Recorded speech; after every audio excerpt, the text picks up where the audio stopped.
নমস্কার বন্ধুরা, সুমতি kitchen with blog থেকে সবাইকে স্বাগত। আশা করি আপনারা সবাই ভালোই আছে, আমিও ভালো আছি। আর এখানে এই যে চিকেন নিয়েছি, চিকেনটাকে ধুয়ে নিচ্ছি। আর এখানে আলু কেটে নিয়েছি, আলুটাকে বড় বড় করে কেটে ধুয়ে নিয়েছি। আজকে চিকেনের কি করি আপনারা প্রথম থেকে শেষ পর্যন্ত দেখুন। কড়াতে তেল দিয়েছি, তেলটা গরম হয়ে গেছে। আলুগুলোকে একটু হলুদ দিয়ে লাল করে ভেজে নেব।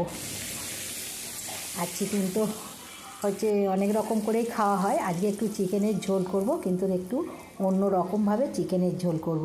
আলুটা ভাজতে ভাজতে এখানে মশলাটা বেটে নিচ্ছি। এখানে আদা দিলাম, গোটা ধনে, জিরে আর রসুন। আপনারা মাংসের পরিমাণটা যেমন নেবেন সেই রকম রসুন আদাটা দেবেন। এবার এগুলোকে একটুখানি জল দিয়ে বেটে নেব। আর গোটা লঙ্কা দিচ্ছি, শুকনো গোটা লঙ্কা দিচ্ছি, গুঁড়ো লঙ্কা দিচ্ছি না, যেহেতু মশলা বাড়ছি সেই জন্য গোটা লঙ্কাগুলো বেটে নিচ্ছি। আলুটা লাল করে ভাজা হয়ে গেছে, এবার তুলে নিচ্ছি। আলুটা ঢেলে নিয়েছি, তেল দিয়েছি, ছোটো এলাচ, দারচিনি, লবঙ্গ, তেজপাতা ফোড়ন দিলাম। ফোড়নটা ভাজা হয়ে গেছে, পেঁয়াজটা দিয়ে দিলাম। পেঁয়াজটাকে একটু লাল করে ভেজে নেব।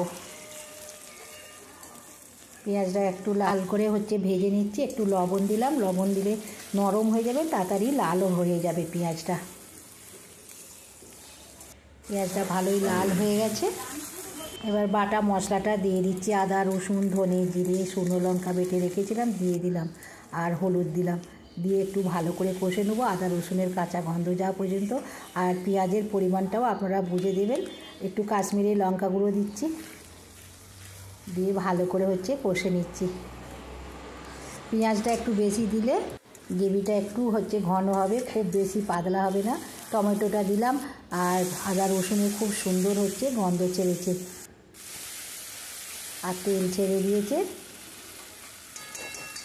এবার চিকেনটা ধুয়ে রেখেছিলাম, চিকেনটাকে দিয়ে দিচ্ছি। চিকেনটা দিয়ে একটু ভালো করে কষে নেবো। আর মিডিয়াম আছে কষবো। যে সকল নতুন বন্ধুরা আমার চ্যানেলে প্রথম, অবশ্যই চ্যানেলটিকে সাবস্ক্রাইব করবেন, পাশের বেল বাটনটি অন করবেন, সবার সঙ্গে শেয়ার করবেন, লাইক করবেন আর কমেন্ট করে জানাবেন আজকে চিকেনের ঝোল কেমন হয়েছে।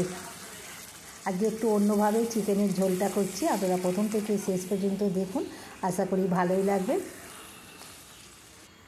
ভালোভাবে চিকেনটা কষা হয়েই এসেছে, অনেকটাই তেল ছেড়ে দিয়েছে।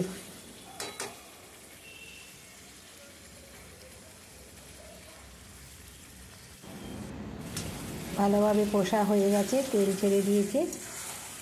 আর জল দেবো।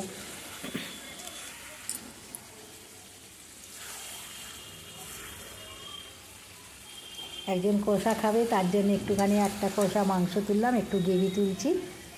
আমার ছোট ছেলে কষা মাংস খাবে, তুলে নিলাম বাটিতে করে। এবার জল ঢেলে দিচ্ছি।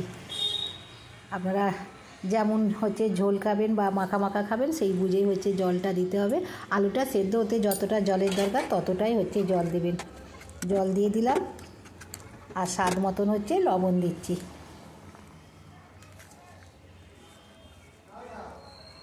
গরম জল দিয়েছিলাম, সেই জন্যে ফুটে গেছে তাড়াতাড়ি। এবার আলুটা সেদ্ধ হয়েছে কিনা দেখব। আলুটা সেদ্ধ হয়ে গেছে। আর মাখন দিলাম। এই মাখনটা দিয়ে আর গরম মশলা দিয়ে নামিয়ে নিচ্ছি। মাখনটা দিলে আরও টেস্ট হয়ে যাবে মাংস, সেই জন্য আজকে মাখন দিয়ে রান্নাটা করলাম চিকেনের কারি। এবার ঢেলে নিচ্ছি একটা জায়গায় ঢেলে নিচ্ছি। মাখনটা দিয়েছি, মাখনটা দিলে আরও খেতে ভালো লাগবে। তাহলে বন্ধুরা আবার একটা নতুন রেসিপি নিয়ে দেখাবে, ততক্ষণে সুস্থ থাকবেন, ভালো থাকবেন, নমস্কার।